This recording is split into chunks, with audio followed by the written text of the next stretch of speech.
My name's Jack Larson, and I'm 52 years old. I've spent most of my life trying to be the guy who holds it all together, you know? The dependable one. The one who picks up the pieces when everyone else drops them. But 3 weeks ago, something broke inside me, and I ain't talking about my old truck's transmission. I'm talking about my heart, my patience, my whole damn outlook on life. Let me tell you how it all went down.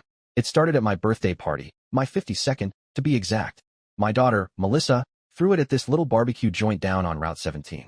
I thought it was going to be a good night. Cold beer, ribs, maybe some laughs with the family. I'd been looking forward to it, especially since things with my ex-wife, Carla, and our 3 kids, Melissa, Tommy, and Nate, had been rocky since the divorce 10 years back. I figured maybe this was a chance to smooth things over. Boy, was I wrong. The place was packed with folks I've known forever, guys from the warehouse where I've worked for 25 years, my fishing buddy Ray, even my cousin Linda, who drives up from Knoxville every summer. Melissa had set up a projector on a picnic table, said she had a special surprise for me. I should have known something was up when I saw Tommy smirking over by the cooler and Nate fiddling with his phone like he couldn't wait for whatever was coming next. The lights dimmed, and this video starts playing. At first, I thought it was one of those sappy tribute things, old photos of me and the kids, maybe some fishing trips or Christmases from back in the day. But no, it was a full-on roast, except it wasn't funny. Carla's voice came through the speakers, calm and cutting, narrating a slideshow of every mistake I'd ever made as a dad and a husband. There I was, passed out on the couch after a double shift in '98, with her saying, "Jack always cared more about sleep than us." Then a shot of me missing Tommy's baseball game because I was fixing a busted water heater. Carla's voice again. Priorities, right? The kids chimed in too. Melissa talked about how I checked out after the divorce. Tommy said I was too cheap to be a real father. Nate, the youngest, just laughed and said he was tired of being stuck with Larson as a last name. The whole room went quiet except for a few awkward chuckles. I sat there, holding a half-eaten rib, feeling like I'd been gut-punched. These were my kids, my own flesh and blood, tearing me apart in front of everyone I cared about. And for what? Because I wasn't perfect? Because I worked 60-hour weeks at the warehouse to pay for their braces, their bikes, their college applications? I'd been there every time they needed me, wallet open, no questions asked. But that night, they made me out to be some deadbeat loser. After the video ended, Melissa stood up, all proud, and said they had an announcement. They'd drawn up papers to legally drop my last name and take Carla's maiden name, Delgado. They wanted me to sign off on it, right there, like it was some birthday gift I'd be thrilled to give them. Carla handed me the folder, smiling like she'd just won the lottery. I looked at their faces, Melissa's smug grin, Tommy's crossed arms, Nate's nervous fidgeting, and something snapped. I didn't yell, didn't cry. I just grabbed my jacket, walked out, and drove home with the radio off. That was 3 weeks ago, and since then, they've been hounding me. Carla's been leaving voicemails, acting like she's worried about my mental state, when I know she just wants my signature. Tommy called yesterday, said I was being immature for not talking to them. Immature? Me? The guy who drove across state lines at midnight to pick him up from a frat party he got stranded at? The guy who paid off Melissa's car loan when she lost her job? The guy who's been sending Nate rent money every month because he can't hold down a job longer than a week? I ain't perfect. I worked too much when they were little, missed some school plays, didn't always know the right thing to say. But I provided. Every hospital bill, every pair of sneakers, every field trip fee, I covered it. Even after the divorce, when Carla ran off with that slick car salesman, Greg, I kept paying. Melissa's wedding dress, my check, Tommy's rehab stint after he got hooked on pills, my savings, Nate's community college classes, my overtime. And now they're calling me immature because I won't roll over and let them erase me. I'm hurt, sure. But more than that, I'm mad as hell. For 10 years, I've taken their garbage, swallowed my pride, kept the peace, let them walk all over me. My buddy Ray says I should sign the papers and wash my hands of them. My cousin Linda thinks I should sit them down, figure out why they hate me so much. But I ain't doing either. I'm tired of being the guy who bends over backwards just to get kicked in the teeth. Carla's out there living her best life with Greg, while I'm still the family punching bag. Not anymore. Last night, Nate texted me again, probably to tell me I'm a failure for not caving yet. I didn't reply. Instead, I turned off my phone, grabbed a beer, and sat on my porch, staring at the stars. They think I'm weak, that I'll give in like always. But they don't know what I've got up my sleeve. They don't know the half of what I've done for them, or what I'm about to do next. I'm heading out for a drive tomorrow, just me and the open road. I need to think. For once in my life, I ain't doing what they expect, and it feels damn good. So, after that disaster of a birthday party, I decided I needed a break from the world.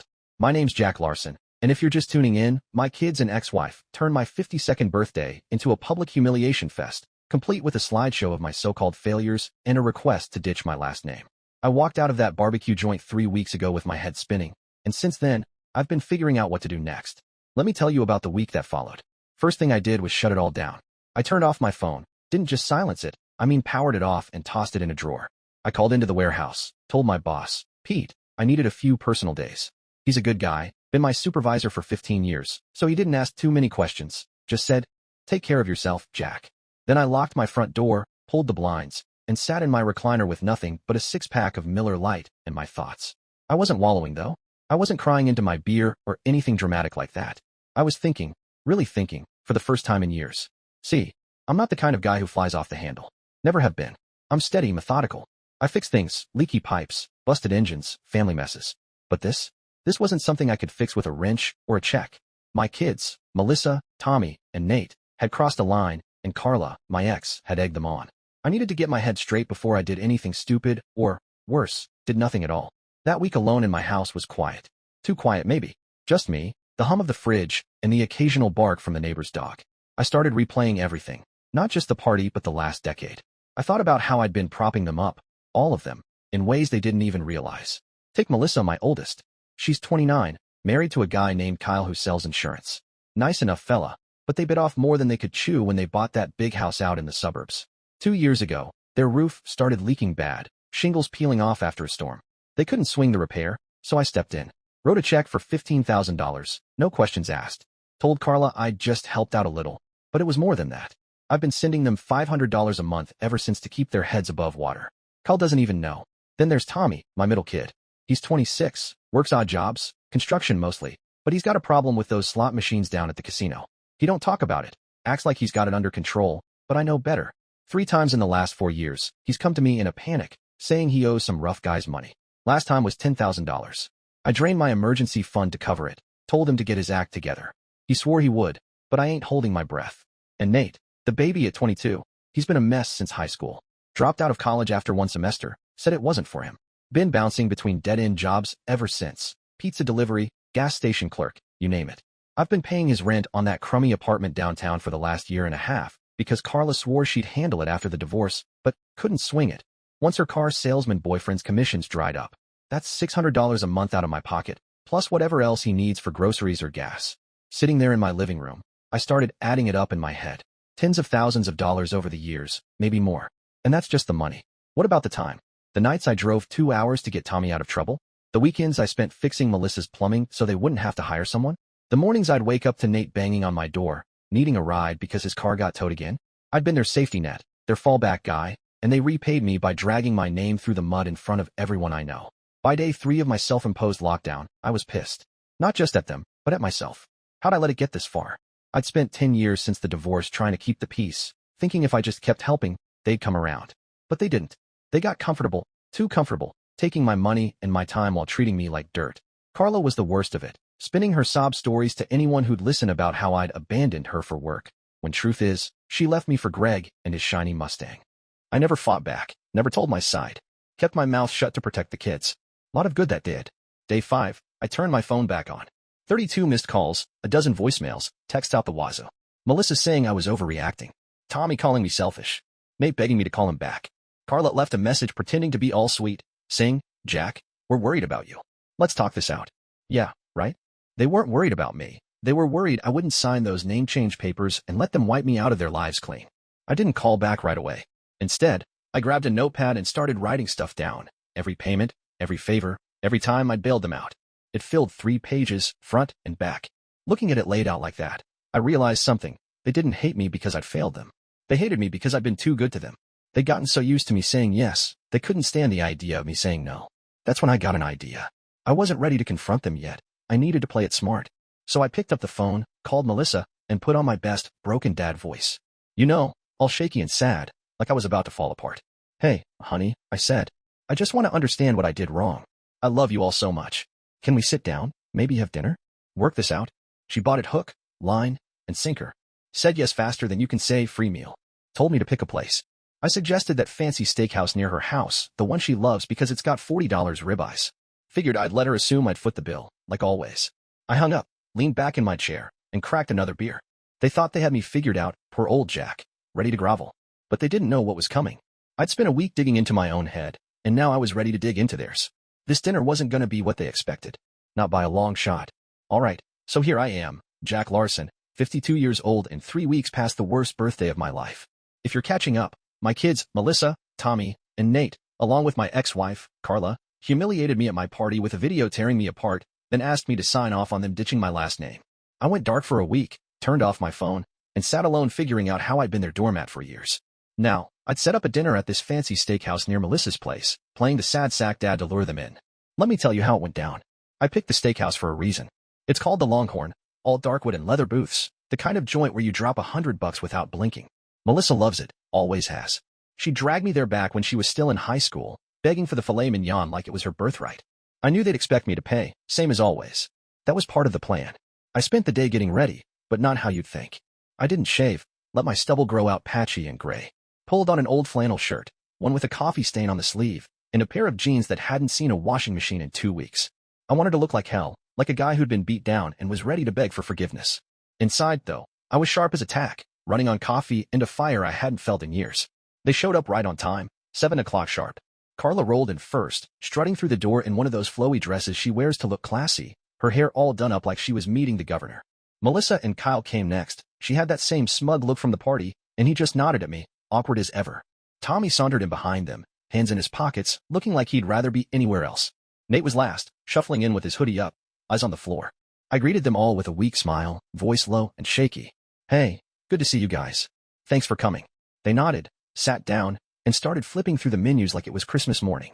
The waiter came by, and I let them order big. Melissa got the filet, rare, with mashed potatoes and asparagus. Kyle picked the ribeye, medium, with a side of mac and cheese. Tommy went for the porterhouse, $1.45 on its own, and a beer. Nate ordered a burger and fries, but added a milkshake, probably thinking I'd cover the upcharge. Carla, she got the salmon, grilled, with some fancy salad that cost more than my lunch for a week. Me? I just got a cup of soup, chicken noodle, cheapest thing on the menu. Not real hungry, I mumbled when they looked at me funny. Truth was, I was starving, but I wanted them to think I was too broken to eat. Dinner started, and they didn't waste time. Carla leaned in, all fake concern, and said, Jack, we've been so worried about you. You haven't been yourself since the party. Melissa jumped in, nodding. Yeah, Dad, we just want to move past this. You signing those papers would really help us all heal. Tommy smirked and said, come on, man, it's not that big a deal. Just do it and stop dragging it out. Nate didn't say much, just poked at his fries, but I caught him glancing at me like he was waiting for the old Jack to cave. I played along, kept my head down, stirred my soup, let my voice crack a little. I just don't get it, I said. I've been trying to figure out where I went wrong with you all. I thought I was a decent dad. Carla reached over, patted my hand like I was a sick dog, and said, oh, Jack, we all make mistakes. This is about closure. Closure? That word lit a fuse in me, but I didn't show it. I nodded, wiped my eyes with my napkin, made sure they saw it, and said, yeah, maybe you're right. I'll sign them. Their faces lit up like I just handed them a winning lottery ticket. Melissa clapped her hands together, all excited. Really? Oh, Dad, that's so great. Tommy leaned back, grinning like he'd won a bet. Nate finally looked up, surprised but relieved. Carla pulled the papers out of her purse faster than you can blink, had them ready to go, pin and all. I took the pin, scribbled my name on the dotted line, and slid the folder back to her. There, I said, voice barely above a whisper. It's done. They couldn't hide how pleased they were. Carla tucked the papers away, smiling all smug. Melissa started talking about how freeing it'd be to be a Delgado now. Tommy cracked some joke about me being off the hook. Nate just ate his burger, quiet, but clearly happy. The whole time, I kept my head down, picking at my soup, letting them think they'd won. They didn't ask how I was holding up, didn't apologize for the party, didn't even thank me. Just dug into their food, laughing and chatting like I wasn't even there. Check came, $187 with tip, and I didn't flinch. Pulled out my card, paid it, and watched them smirk like they'd known I would. We said our goodbyes in the parking lot. Carla gave me a pitying hug. Melissa said, see you around, Dad. Tommy slapped my shoulder, too hard, and Nate mumbled a thanks before they all piled into their cars and drove off. I stood there, watching their taillights disappear, then got in my truck and headed home. Soon as I walked through my door, I kicked off my boots, grabbed my laptop, and got to work. Logged into my bank account and canceled every automatic payment I'd been sending. Melissa's $500 a month for her mortgage? Gone. Nate's $600 rent? Cut off. Didn't touch Tommy yet, his casino debts were a different beast, but I wasn't done. I emailed my landlord friend who rents Nate's place, told him the next check wouldn't clear. Then I dug up an old text from Tommy, one where he'd begged me for $5,000 last year to cover a sure thing bet that went bust. Sent it straight to his girlfriend, Sarah, with a note. But you should know where your rent money's been going. By midnight, my phone was buzzing. Melissa left a voicemail, confused about a bank notice. Nate texted, freaking out about his rent. Sarah called twice, didn't answer, but I bet Tommy was sweating bullets.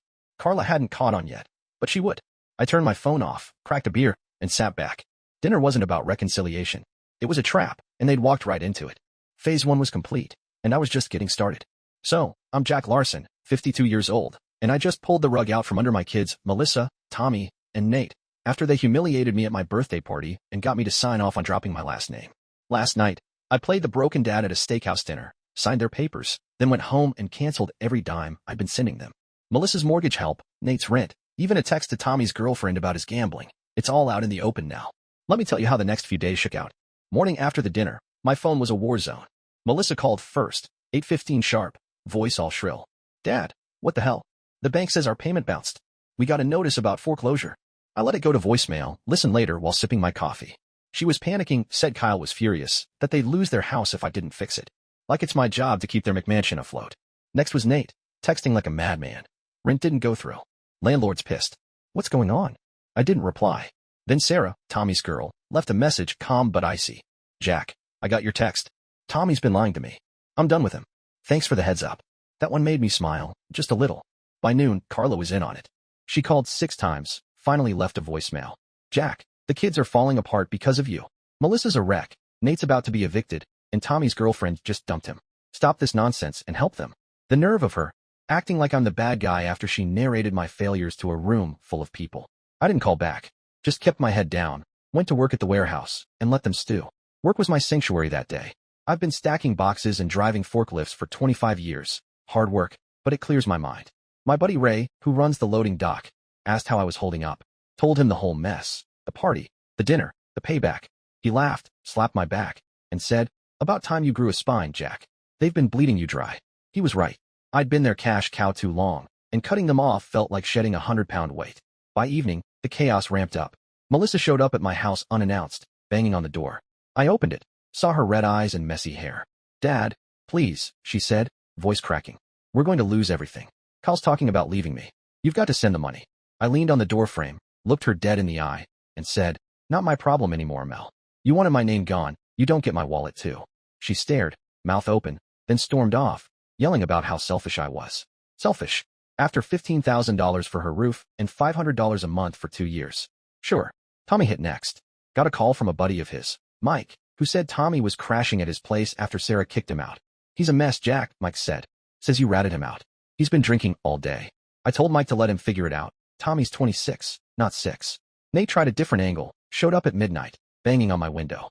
I let him in, mostly cause I didn't want the neighbors calling the cops. He looked like hell, skinny, unshaven, eyes wild. Dad, I'm sorry, he said. I didn't mean for it to go this far. Help me with the rent, please. I sat him down, handed him a glass of water, and said, Nate, I love you, but you're on your own now. You wanted Delgado, go ask Carla. He left quiet, head down. Next day, Carla escalated. Texted me a novel. You're destroying this family, Jack. The kids are in crisis because of your pettiness. Be a man and fix this. I laughed out loud. Pettiness. After 10 years of her affair with Greg and my kids treating me like an ATM, I blocked her number. Then I got a call from Kyle, Melissa's husband, saying they'd missed 2 mortgage payments already, and my cutoff pushed them over the edge. We're done, Jack, he said. She's blaming you. Good. Let her. 3 days after the dinner, my quiet life was a circus. Melissa's marriage was crumbling, Tommy was homeless and drunk, Nate was scrambling, and Carla was spinning it all against me. But here's the thing, I didn't feel guilty. Not one bit. They'd pushed me too far, and I was done being their punching bag. I turned off my phone again, grabbed my fishing pole, and headed to the lake. Sat there all afternoon, just me in the water, planning my next move. This wasn't over. They'd feel the heat a little longer before I dropped the hammer. I'm Jack Larson, and it's been a week since I cut off my kids financially after they trashed me at my birthday party and ditched my name. Melissa's facing foreclosure, Tommy's girlfriend dumped him, and Nate's scrambling for rent. Carla's blaming me for it all, but I'm not budging. I spent a day fishing, clearing my head, and now I'm ready to turn the tables. Here's what happened next. I got home from the lake, sunburned and calm, and started digging through my records. I keep everything, old bank statements, receipts, texts, in a fireproof box under my bed. Call me old school, but paper don't lie. I pulled out every transaction I'd made for them over the years. Melissa's $15,000 roof repair, plus $500 monthly for 24 months. That's $27,000 total. Tommy's gambling bailouts, $10,000 last year, $7,000 2 years back, $5,000 before that, $22,000. Nate's rent, $600 a month for 18 months, plus random cash for gas and food, say $12,000. Grand total, $61,000 since the divorce, and that's just what I could prove. Probably more if I counted every little handout. I sat there, staring at those numbers, feeling the weight of it. 61 grand, and they called me cheap at that party. Laughed at me while I paid their bills. I wasn't mad anymore, just cold, focused. I scanned every document, saved them on my laptop, and started planning. They thought I'd cave, come running back with my checkbook. Nope. I was going to show them exactly who they'd been screwing over. Next morning, I called them all, separate calls, same script. Put on my shaky voice again, said, "Hey, I've been thinking. I want to make things right. Can we meet at my place Saturday? I'll cook. Come hungry." Melissa hesitated, probably suspicious, but agreed. Tommy grunted a fine. Nate said yes fast, still desperate. Carla texted back, "Good, Jack. About time." They thought they had me on the ropes. Perfect. Saturday rolled around, and I got to work. Cleaned my little house top to bottom, not for them, but for me. Felt good to scrub away the grime, like I was cleaning out 10 years of their crap. I cooked a spread, meatloaf, mashed potatoes, green beans, cornbread, all their favorites from when they were kids. Cost me $50 at the grocery store, but it was worth it. Set the table with my mom's old plates. Even put out a pitcher of sweet tea. Looked like a damn Norman Rockwell painting. They showed up on time. Carla first, all primped up, giving me that fake smile. Melissa and Kyle next. She looked worn out. He wouldn't meet my eyes. Tommy stumbled in, reeking of cheap whiskey. Nate last, twitchy and quiet. I welcomed them, played the host. "Come on in, grab a plate. Let's eat." They filled up, digging in like they hadn't eaten in days. I let them relax, made small talk about the weather, the Vols game, kept it light. They started loosening up, thinking I was back to being good old Jack. After dessert, apple pie I baked myself. I cleared my throat. "Got something for you all," I said, pulling out a projector I'd borrowed from Ray. Hooked it to my laptop, dimmed the lights. Thought we'd watch a little something. Their faces tightened. Memories of the party, I bet. I hit play. It was a video I'd made, nothing fancy, just me talking over slides. Started with a photo of Melissa's house. "This is where I put $27,000, I said on screen, showing the roof receipt and bank transfers. Next, Tommy at the casino, stock image, but it fit. "Here's $22,000 for your slots." Nate's apartment building, $12,000 for rent. Then a shot of Carla and Greg, timestamped from 2013, before our divorce. "And this is when you cheated, Carla." I never told the kids till now. I watched them as it played. Melissa's fork froze midair. Tommy's jaw clenched. Nate's eyes got wide. Carla went pale. The video ended with a total, $61,000. "That's what I gave you while you called me a failure." I turned on the lights, handed each a folder, copies of every receipt, every text. "That's your proof," I said. "I'm done paying. You're on your own." They sat there, stunned. Melissa started crying, saying, "Dad, we didn't know." Tommy threw his folder on the table, yelled, "You're an asshole." Nate just stared at the floor. Carla tried to spin it. "Jack, this is cruel. We're family." I stood up, calm as could be. "Family don't do what you did. Eat up, then leave. Lock the door behind you." Walked out to my truck, drove to Ray's, and left them sitting there. Phase 2 was done. Time for the next step. I'm Jack Larson, and I just dropped a bomb on my family. A week after cutting off their money, I had them over, fed them dinner, and showed them a video of every dollar I'd spent on them, $61,000, while they trashed me. Gave them folders with the proof, and walked out. Now, it's Monday, 2 days later, and I'm ready to cut the cord for good. Here's how it went. Sunday was quiet after I left them at my house. No calls, no texts. Guess they were still reeling. I crashed at Ray's, slept on his lumpy couch, and woke up feeling lighter than I had in years. Drove home at dawn, found the place empty, dishes in the sink, folders gone. They'd taken the evidence, locked the door like I asked. Good. I spent the day tying up loose ends. Called my bank, made sure all automatic payments were dead, double-checked Melissa and Nate's accounts. Emailed my lawyer, a guy named Ed I hadn't talked to since the divorce, and asked about selling some property I'd inherited from my dad, a cabin up near Gatlinburg. Been in the family forever, but I was done holding on to it for them. Monday morning, I went to work like usual. Pete, my boss, pulled me aside. "Got an email from your kid, Nate," he said, frowning. "Said you're losing it, abandoning them. You okay?" I laughed, couldn't help it. Showed him the folder I'd kept for myself, explained the whole deal. Pete shook his head, said, "Damn, Jack. You've got more patience than me." Told him I was fine, just done being a doormat. He clapped my shoulder, sent me back to the forklift. By lunch, the storm hit. Melissa called, sobbing. "Dad, Kyle left me. The bank's taking the house.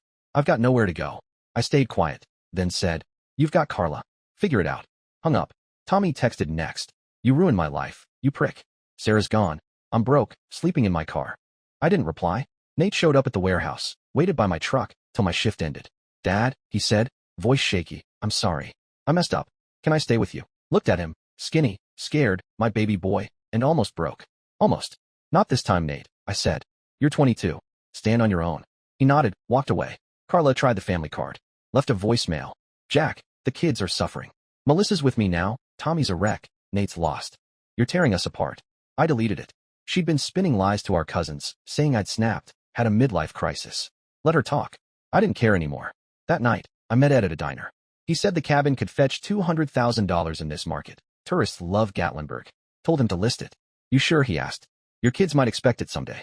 I nodded. They don't get a damn thing from me now. Tuesday, I got a call from Sarah, Tommy's ex Jack. I kicked him out after your text, she said. Found out he blew our savings at the casino. Thanks for telling me. Told her she deserved better, wished her luck. Then Kyle texted, Melissa's a mess. Divorce is filed. Hope you're happy. I was. Not happy they were hurting, but happy I wasn't carrying them anymore. Wednesday, Nate emailed, said he'd crashed with a friend, got a job at a gas station. I'll pay you back someday, he wrote. First sign of hope there, but I didn't respond. Not yet. By week's end, the cabin was under contract. $210,000, cash offer. Signed the papers Friday, watched the money hit my account. Didn't tell a soul. Melissa was with Carla, Tommy was couch surfing, Nate was scraping by. They were surviving, just without me. I packed a bag, booked a motel in Myrtle Beach for a week. Always wanted to fish the coast, never did cause Carla hated sand. Left Saturday morning, phone off, just me and the road. Felt like I'd cut a chain off my ankle. Whatever came next, I'd face it on my terms. I'm Jack Larson, 52, and it's been a month since I turned my life upside down. After my kids and ex-wife trashed me at my birthday, I cut off their money, showed them the $61,000 I'd spent keeping them afloat, and sold my dad's cabin for $210,000. They're struggling, Melissa's divorced, Tommy's broke, Nate's working a gas station gig, and I'm in Myrtle Beach, fishing and thinking. Here's how it all wrapped up. That week at the beach was pure peace. Rented a little motel room, $60 a night, right on the water. Fished every morning. Caught a decent flounder my second day, cooked it on a camp stove. Walked the shore at night, just me and the waves. No calls, no texts, left my phone off, till Friday. When I powered it up, 47 messages waited. Melissa begging for help with movers. Her and Carla's place was too small. Tommy cursing me out, saying he'd crashed his car drunk, needed cash. Carla threatening to sue, claiming I'd abandoned them. Nate sent one line. Doing okay. Hope you are too. I deleted everything but Nate's, didn't reply. Back home, I settled into a new rhythm.